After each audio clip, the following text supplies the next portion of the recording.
Boa noite a todos. Que Jesus, o Divino Amigo, possa uma vez mais nos envolver na noite de hoje, para que juntos possamos aprender um pouco mais os ensinamentos do seu Evangelho. Como está aí, iniciando o capítulo 17 do Evangelho segundo o Espiritismo, sede perfeitos. Os itens de 1 e 2, caracteres da perfeição.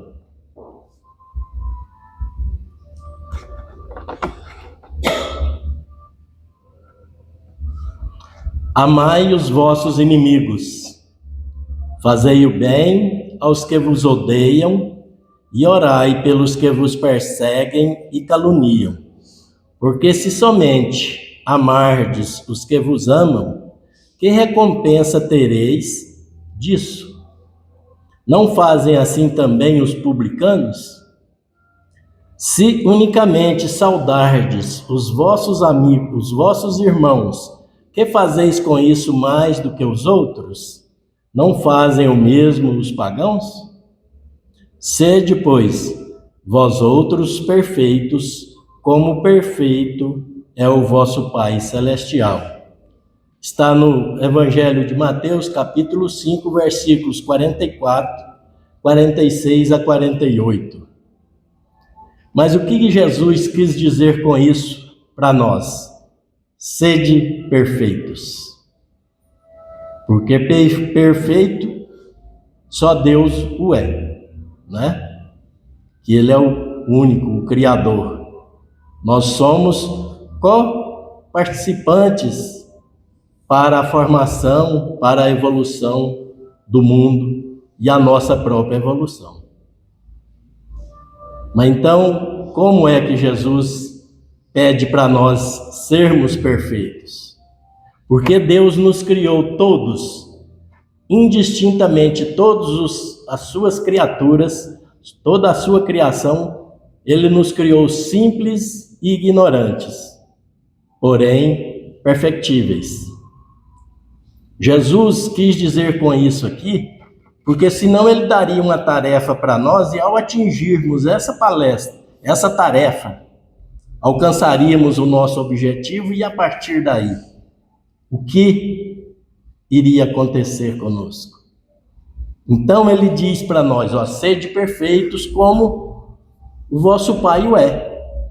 Ou seja, para nós lutarmos, para nós buscarmos essa perfeição, para não desistirmos, porque nós somos imortais, né? E vamos atingir a perfeição relativa ao conhecermos o nosso Criador. Esta reflexão examina a questão da perfeição ao nosso alcance na vida terrestre e os meios para que pratiquemos as qualidades necessárias a essa perfeição. Sede vós logo perfeitos, como também vosso Pai Celestial é perfeito. Quando lemos essa afirmativa de Jesus, anotado por Mateus, nos sentimos completamente apartados de Deus, pois julgamos impossível sermos perfeitos na acepção da palavra.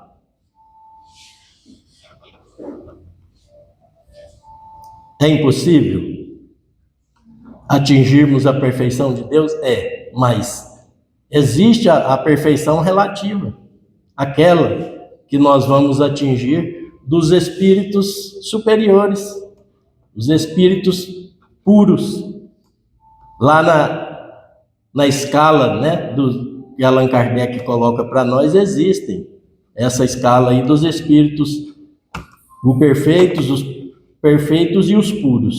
Então nós vamos atingir essa pureza. Examinando-nos com desassombro, notamos que nossas imperfeições são tão grandes que imaginamos ser necessário ainda milênio de evolução para atingirmos o estado de alguma bondade e moral perante as realidades divinas. Se nós formos analisar ao pé da letra, né, nós estamos iniciando a nossa caminhada, a nossa jornada. E é isso mesmo, para sermos espíritos bons com todas as qualidades que os bons devem ter ainda, deveremos estagiar nesta terra aprendendo a amar, porém já possuímos os germes dessa bondade necessária ao salto de qualidade no rumo da perfeição. Todos nós fomos criados e foi colocado esse germe em todos nós, de querer crescer e buscar a perfeição.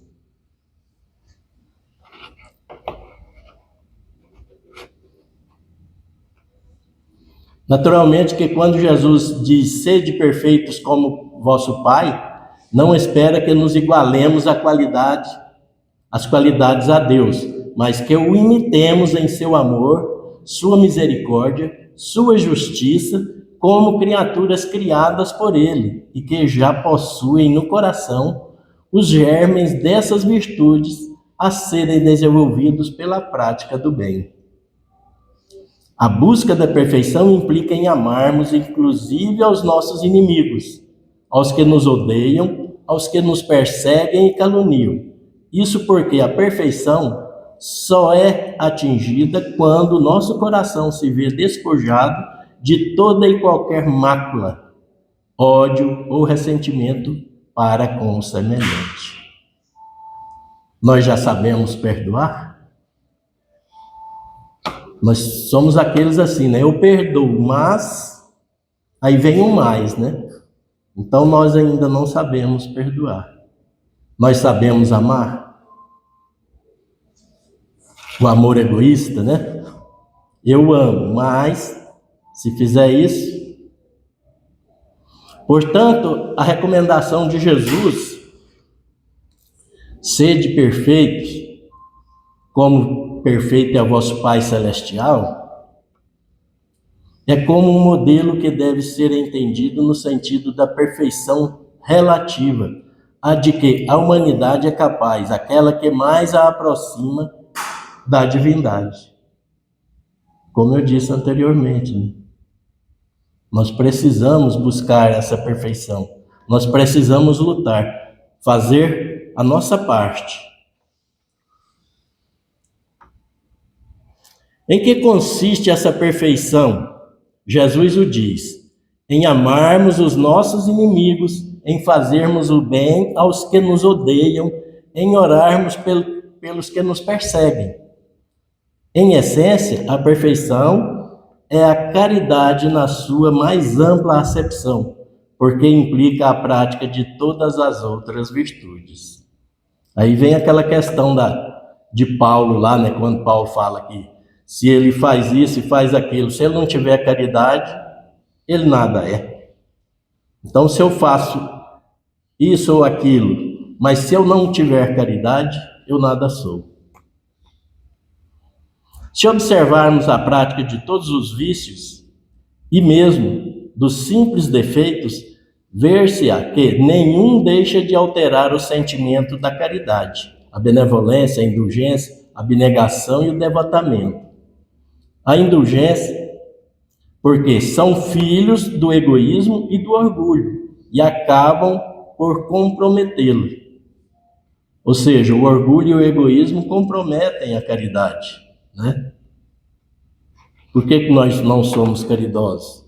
Porque nós ainda somos muito egoístas, muito orgulhosos, muitos defeitos ainda na nossa jornada. O grau de perfeição do amor ao próximo está na razão direta de não poder aliar-se a qualquer defeito contrário à caridade. Ou seja, é através da caridade é que nós vamos atingir os nossos objetivos.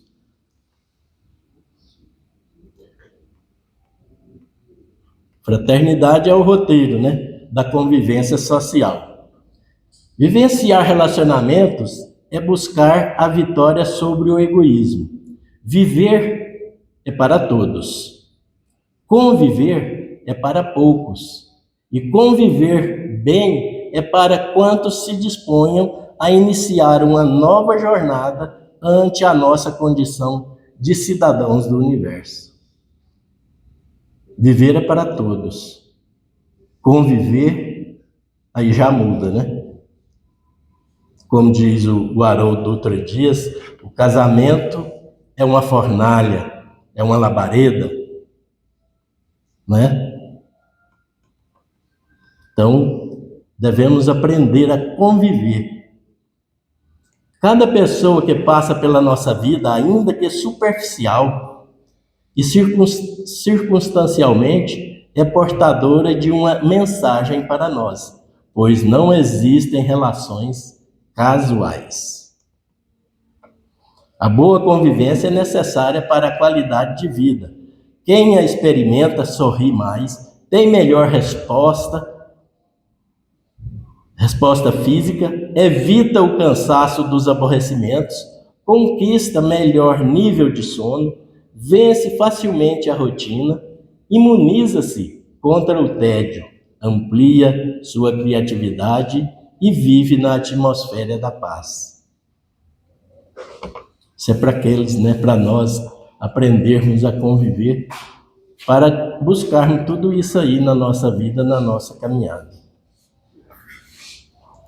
Livros se desatualizam, eventos fecham ciclos, instituições extinguem-se, mas os relacionamentos se perpetuam na consciência, pois são as únicas realidades palpáveis do espírito, são a essência da vida em nós. Por isso, temos de aprofundar conceitos em torno da alteridade, encaminhando da melhor forma possível nossas questões de amor ao próximo, seja nas atividades educativas da doutrina, seja nas lições disciplinadoras da sociedade. Ou seja, aqui na nossa casa, no nosso ciclo, né? E na sociedade.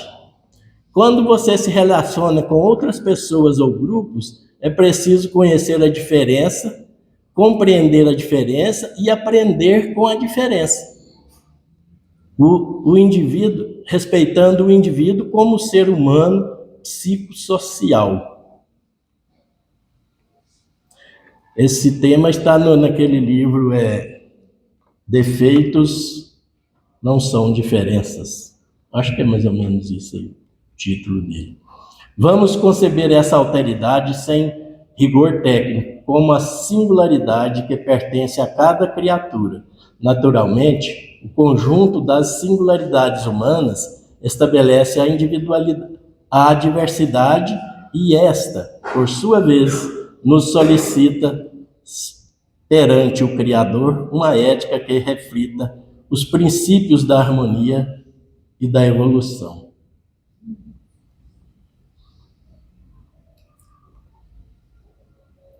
Muitas pessoas são infelizes porque pretendem mudar o outro, querem se realizar no outro, imaginam de todas as respostas para ele e querem anular a diferença alheia para se sentirem bem.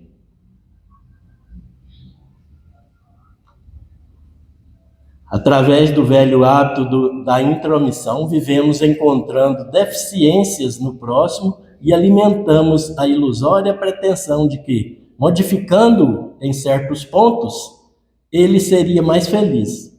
Tudo em nome dos nossos interesses, ainda que inconscientemente. É o nosso grande defeito, né? Querer que o outro seja como a gente.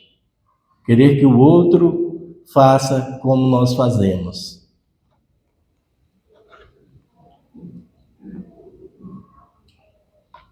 Muitos conflitos nascem exatamente dessa conduta, pois não sabendo respeitar a singularidade, tentamos inutilmente combater a diferença ou, o que é pior, adotamos a indiferença.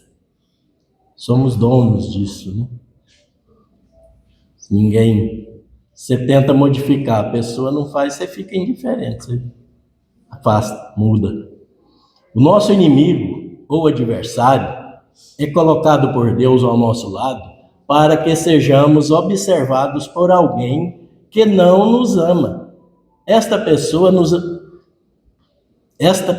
para que este possa nos advertir de nossas más condutas, coisa que nem sempre nos faz amigos que nos querem bem. Porque os amigos não vão apontar os nossos defeitos, né? Passam uma luvinha de pelica por cima, né? Mascara as coisas. Ah, você não errou não, tal, né? Mas o inimigo não, ele bota lá e mostra aqui, ó. Você errou assim. Os amigos são quase sempre indulgentes para com as nossas fraquezas morais. Douram a pílula e mascaram a verdade para nos proteger, a suscetibilidade com a relação às nossas imperfeições. Já o inimigo nos aponta sem piedade os erros, fazendo-nos refletir. É aquela questão, né? A hora que aponta o dedo, você fala, tem que repensar o que eu estou fazendo, né? O inimigo aparente obstáculo de nossa caminhada é, na verdade, instrumento de nosso aperfeiçoamento. Ele não é obstáculo, ele é um instrumento para nos aperfeiçoarmos, né?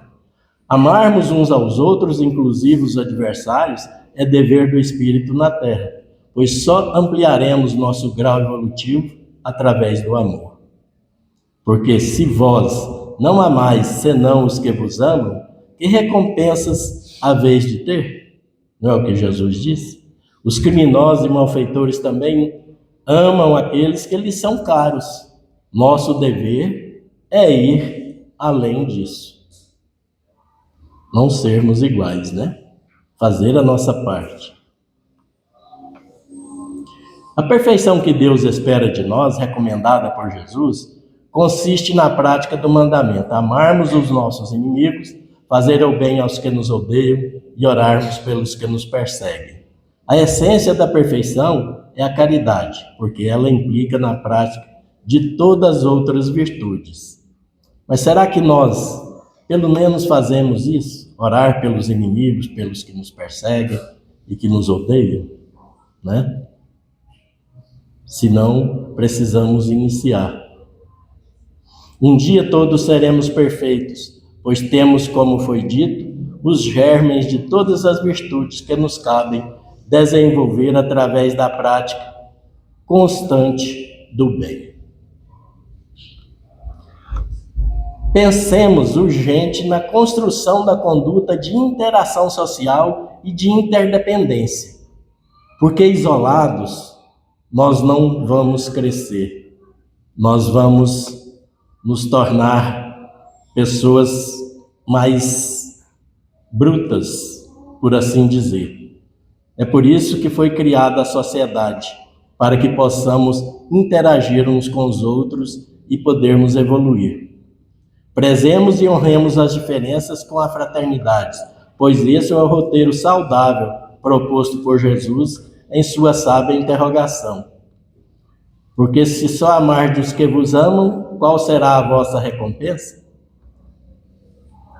Acelerar o processo de aperfeiçoamento pessoal é uma questão de usar o livre-arbítrio, negando-nos a aderir ao mal, superar os vícios e imperfeições, exterminando o egoísmo e o orgulho que se demoram em nós.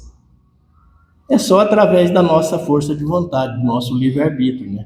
Fazer uso dele no caminho certo, dentro das leis divinas. Se prestarmos atenção às nossas imperfeições, chegaremos à conclusão de que elas são todas, sem exceção, nascidas do nosso orgulho e do nosso egoísmo.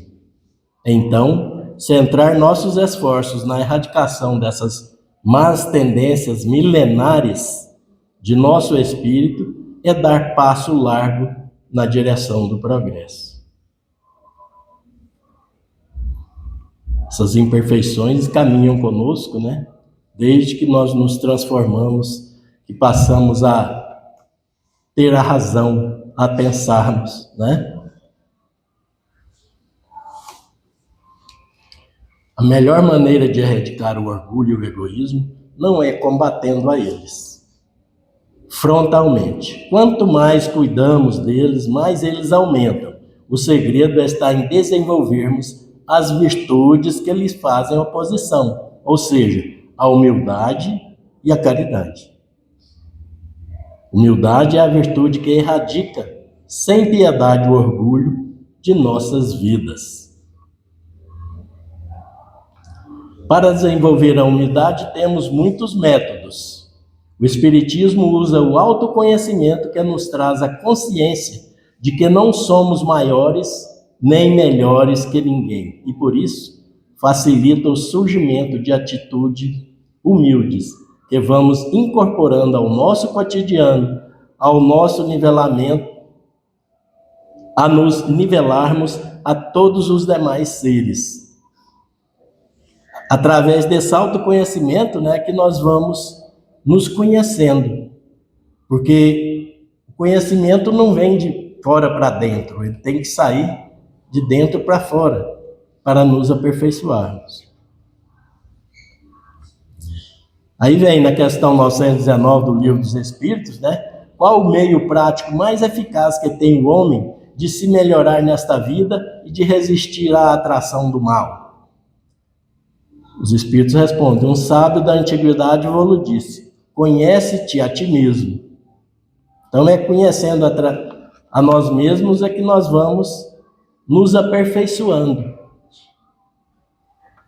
Fazei o que eu fazia quando vivi na terra. Ao fim do dia, interrogava a minha consciência, passava a revista ao que fizera e perguntava a mim mesmo se não faltara algum dever, se ninguém tivera motivo para de mim se queixar. Foi assim que cheguei a me conhecer e a ver o que em mim precisava de reforma. É a famosa reforma íntima, Muitas faltas que cometemos nos passam despercebidas. Se efetivamente, seguindo o conselho de Santo Agostinho, interrogássemos mais a miúde a nossa consciência, veríamos quantas vezes falimos sem que o suspeitemos, unicamente por não prescrutarmos a natureza e o móvel dos nossos atos. Porque nós vai deixando, na correria do dia a dia, vai deixando passar, vai passando. Porque se nós interrogarmos a nós mesmos, a nossa consciência, nós vamos lembrar do que nós praticamos de bom e de ruim. Assim, consoante deflui desses ensinamentos, é o conhecimento de si mesmo o primeiro passo para que o espírito possa atingir a perfeição moral. O processo de renovação para o bem é longo, pois que depende de esforço de vontade de cada um no sentido da sua autoeducação, mais inevitável de acordo com a lei do progresso a que todos os seres estão submetidos. Conhecendo a lei da reencarnação, todos nós conhecemos, tomamos ciência de que as situações de saúde, riqueza social, juventude, poder e destaque na vida são transitórias e variam com as múltiplas vidas. Muitas vezes numa mesma vida e, portanto, nenhum motivo há para nos orgulharmos do que se constitui simples empréstimo divino para o nosso crescimento interior. Porque tudo que nós temos é empréstimo de Deus. Nós viemos nus, corpo limpo, e vamos voltar só com o conhecimento moral que nós adquirirmos aqui. O resto fica tudo aqui.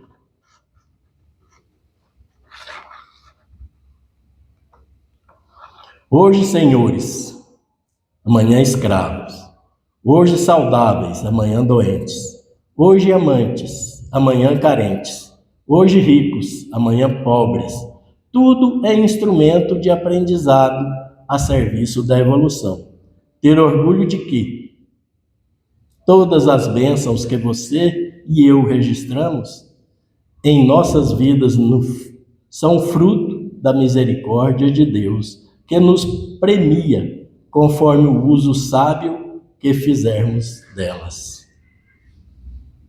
Se soubermos usar, tudo aquilo que nós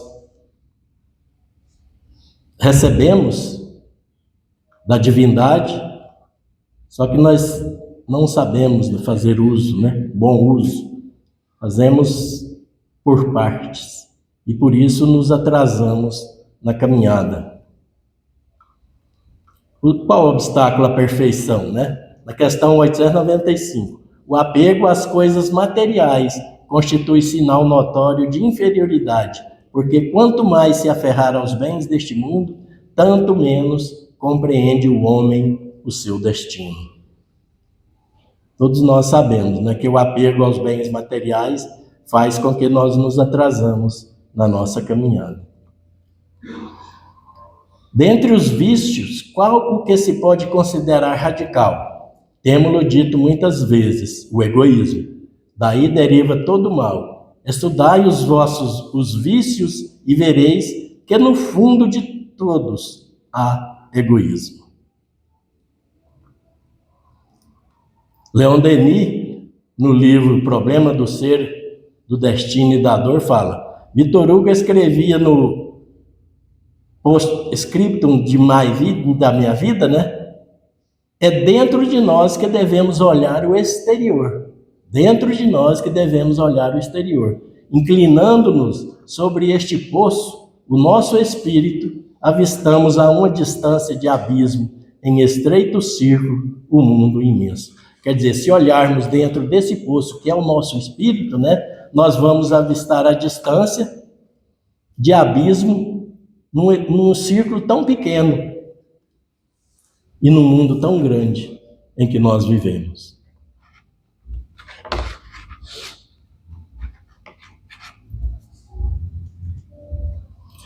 Para que possamos, entretanto, realizar esse encontro com nós mesmos, com vista à perfeição, é necessário, em especial, aprender a disciplinar o pensamento. O pensamento é criador, não atua somente em roda de nós, influenciando nossos semelhantes para o bem ou para o mal. Atua principalmente em nós, gera nossas palavras, nossas ações, e com ele construímos dia a dia o edifício grandioso ou miserável de nossa vida presente e futura. Então o pensamento ele é criador, né? Às vezes não falamos nada, mas o pensamento está a 1000 por hora, criando, né? Esses edifícios aí que às vezes não vira nada. Modelamos nossa alma e seu invólucro com os nossos pensamentos. Estes produzem formas, imagens que se imprimem na matéria sutil de que o corpo fluídico, o perispírito, né, é composto. Assim, pouco a pouco, nosso ser povoa-se de formas frívolas ou austeras, graciosas ou terríveis, grosseiras ou sublimes. A alma se enobrece, embeleza ou cria uma atmosfera de fealdade, segundo o ideal a que visa a chama interior, aviva-se ou obscurece.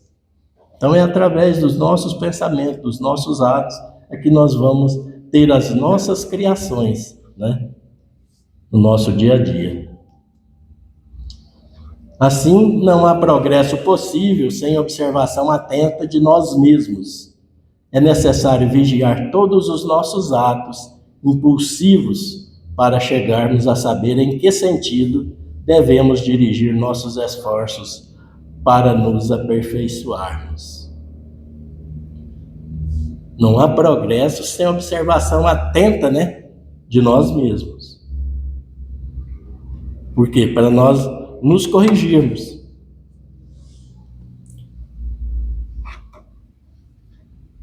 Cabe-nos exercitar a disciplina do pensamento. Querer é poder. O poder da vontade é ilimitado.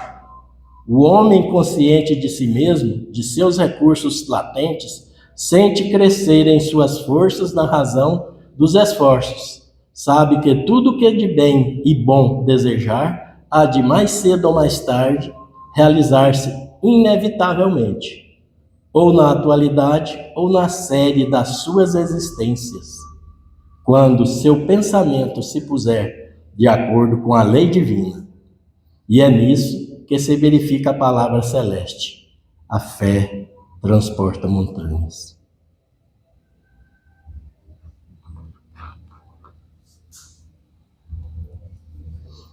O espírito prova a sua elevação quando todos os atos de sua vida corporal são a prática da lei de Deus e quando compreende, por antecipação, a vida espiritual. O Evangelho de Jesus, em sua simplicidade, é o grande enxugador de lágrimas à nossa disposição nesse processo e a maior ferramenta de evolução, pois nele encontramos todas as diretrizes seguras para o nosso aperfeiçoamento. É no Evangelho que nós vamos encontrar. O Evangelho guarda em si todas as leis morais da vida, cuja prática nos distancia da dor, nos aparta do sofrimento e pavimenta a nossa estrada nesta vida, para que caminhemos com mais confiança e certeza, aprendendo pelo amor e não mais pela dor. No livro Antologia dos Imortais,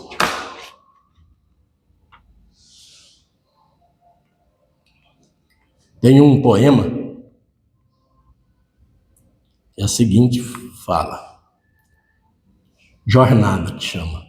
Fui átomo vibrando entre as forças do espaço, devorando amplidões em longa e ansiosa espera. Partícula pousei, encarcerado eu era. Infusório do mar em montões de sargaço. Por séculos fui planta em movimento escasso. Sofri no inverno rude e amei na primavera. Depois fui animal e no instinto da fera achei a inteligência e avancei passo a passo. Guardei por muito tempo a expressão dos gorilas, pondo mais fé nas mãos e mais luz nas pupilas, a lutar e chorar para, então, compreendê-las. Agora, homem que sou, pelo foro divino, vivo de corpo em corpo a forjar o destino, que me leva a transpor o clarão das estrelas. Boa noite e que Jesus nos ampare hoje e sempre. Muito obrigado.